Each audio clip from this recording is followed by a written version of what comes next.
Like always, we appreciate you guys coming out to cover Penn State football. Want to give Northwestern a ton of credit at that win they had last week.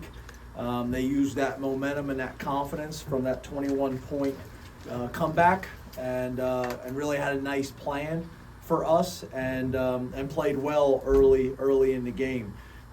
First half, obviously starting with a fumble on kickoff return. Not how you want to start the game. But not only that, we put the ball on the ground 3 times, and it just messed with our offense's flow. Defensively, I thought obviously when we were able to get them off schedule on first down, then they had a hard time with our pass rush, and that really showed up in the second half. That was my message to the team. The first half is gone. Let's play really well in the second half, and I think it ended up 31-3 in the second half. Turnover battle was a tie. Thank you. Turnover battle was a tie. Explosive play battle, we won. The third down battle, we won. The sack battle, we won convincingly. The field position battle, we won. The penalty battle, we didn't. Obviously, the unsportsmanlike penalty there, throwing the ball, was ridiculous. So we'll get that cleaned up. But overall, very pleased with the win. Come on the road in the Big Ten, get a win again after their last game. Going into the bye week, we got some bumps and bruises in this game and in general. So this bye week will be important for us. It's not an off week, it's a bye week. We got to use this week to get better in the short term with our program and then the long term for recruiting. So appreciate everybody being here. Again, give Northwestern a ton of credit.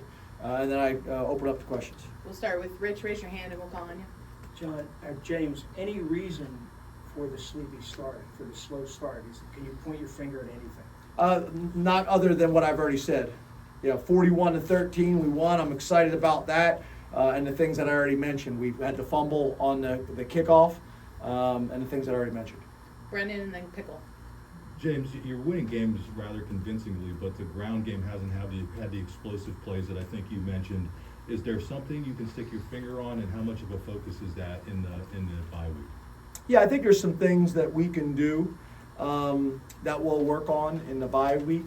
But again, overall, 41-13, a win, 1-0. Obviously, there's going to be things that we're going to need to critique this week and do some self-scouting and some studying. We'd like to be more explosive as well, although I thought we did improve this week. I still think there's an opportunity for some more big plays in both the run game and the pass game, and that will obviously be something that we're going to dig into deeply this week. Pickle, then Johnny. Coach, was Kaytron Allen available to play in the second half? And then with JB Nelson, do you have any update on him after he left the field in the first half? Yeah, so JB's back and with us, and Kaytron, I'm not sure. I haven't gotten the full medical report, but obviously, kind of that leads me to talking about Trey Potts, and I think Trey Potts is a great example. Transfers in here as a senior. Didn't get a whole lot of reps and a whole lot of burn the first couple games, and just kept a great attitude and kept working. And when he got opportunities, he maximized them.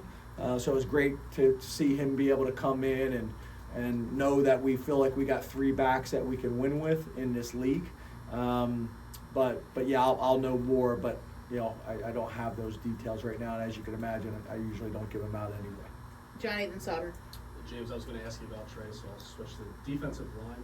Zane Durant in particular, had quite an impact today. Just assess how he's been coming along this season and what we more into as well. Yeah, I think he had 3 tackles for loss today and a sack, I think, if I'm remembering correctly. I've been a big fan of Zane's really since he arrived on campus. He's approached it the right way. It's not easy to play D tackles. A true freshman, he was able to do that. I thought he had a chance to take a significant step, this year, and I think he's doing that. So he's a smart guy. He's a consistent guy. He's a disciplined guy. We talk about being high production and low maintenance. He's that, and I'm proud of him. His parents did a great job raising him, came from a really good high school program, but we need him to continue making his presence felt out there. Sauber, then Corey. James, how would you evaluate Drew's second half compared to his first half performance? Yeah, I'm not sure. I'm not sure kind of how it finished up. Obviously, he was 18 of 33 for the game. So our completion percentage has been higher. I think there's some things that we got to do in terms of separating at the top of our routes, or also being able to run past people. We took some shots, I had a chance. I think we dropped one of them. That would have been a huge play. But I think the most important thing that he is doing and that we're doing is protecting the football. I think that's one of those things that everybody gets excited about, the turnovers that we cause. It's not as sexy to talk about ball security, but I'm really proud about how he's handled that and managed that aspect of the game. Corey, then Donnie. James, your defense is just so good. It keeps you in every game. And the good news of that is the offense doesn't necessarily have a ton of pressure on it all the time. But is there a flip side to that maybe we haven't seen enough of what your offense can do yet? Because they really haven't been in a lot of threatening situations third and fourth quarter. Yeah, obviously that you're gonna have to win throughout a season a lot of different ways. We've been able to do that. The first 5 weeks of the season. But I think your point is a good one. We gotta be more explosive, and we gotta be more consistent.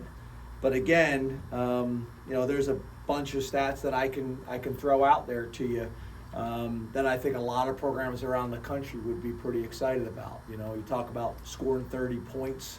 I think we're leading the country in consecutive games over 30 points, if that's still accurate.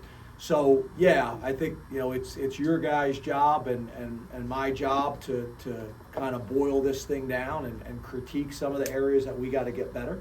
And there's going to be some games that we're going to have to score some more points. There's no doubt about it. But again, I think we're playing really good complementary football right now, and we're happy to be we're happy to be one of them. On the complementary football front, the stop on the punt, the fake punt, is that something you guys saw that you thought might happen there? And talk a little bit about the plays Zion made on that. Yeah, so a couple things. I think first of all, we talked about that all week long. There was going to be something show up in that game, an onside kick, a surprise bunt, a fake punt, something to steal a possession or steal 7 points. So that was a huge play for us.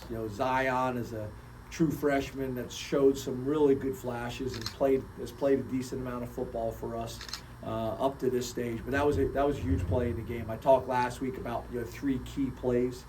That was a big play. But we talked about it all week long and prepared for it. But it's one thing to talk about it and prepare for it. It's another thing to go out and make the play, and especially from a true freshman. So that's something we got to build on. 2 more, Ben, and Smeltzer. Jim, you're coming out of the bye week into a non-conference game, which is different for you guys, I think, almost entirely through your tenure. Does that afford you anything different logistically in terms of how you approach the next few weeks, or is it just the same that it always is? Yeah, I don't know if we're approaching it any different because of what you said, but I think we've really kind of studied, as you know, a lot of things in the off season. One of the things that we studied in great detail was bye weeks and what is the best way to handle it, that you can find that balance between recovery and getting the guys fresh, but also getting better. I'm not sure if I mentioned this in here. If I did, I apologize for being repetitive because I talked about it in the locker room. This is a bye week, not an off week. We got to get better this week, and that's the fine line, right? What can we do during the week to allow the guys to recover? The weekend will be huge, especially if it's handled the right way. And then obviously being able to dig into our self-scout, offense, defense, and special teams, and then as I won't talk about, but you guys will I'm kind of dangling this carrot, which I shouldn't do, but we're also going to get ahead. You know, the coaches will get ahead on the schedule as well during this bye week, but next week will be totally obviously on our next opponent. So, you know, those are the things that we're looking at pretty hard and pretty heavy. I think some of the positions that Pat has allowed us to hire has helped with that as well. We just got more people to do more things. Smelter. You mentioned winning the SAC battles. And just so we're all clear, the only reason I did that is because we're not playing anybody next week. So I'm just talking about our process. I saw Poorman's eyebrows go up. Don't think that that's happening again. UMass. Thank you. Say it louder. No,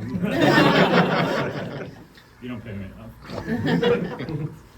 Yeah, so the defensive line, obviously impressive again today. Now that we're 5 games into Deion's first season on the job, you talked highly of him, but now getting into the season with 5 games in, how would you say that they're responding to him now that they're having to apply that in games? Yeah, I think it's you know, you never want to speak too soon, right?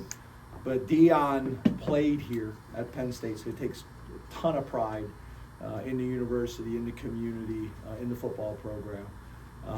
Then not only that, he was on our staff for I think 3 years as a graduate assistant. So kind of understood the culture and how we work and what the expectations and standards are. His players absolutely love him. That was a big part in hiring them. They pounded the table hard for him. But at the end of the day, it's about coaching those guys. It's about developing them both on and off the field. I think Deion's got a very, very bright future. I'm glad he's with us. It's like anything else, right? You make decisions, and then you look back a couple months later, and you want to be pleased with the decisions you've made. And Deion has done all the things necessary to make Manny and myself feel like we made the right decision. But you know, there's still a ton of work. I still think we can get better at that position.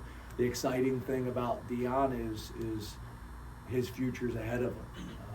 You know, I think, you know, the things that he does well, he's elite at. But just like anybody early in his career, there's a ton of areas for growth. So it's exciting from a potential standpoint. Thank you,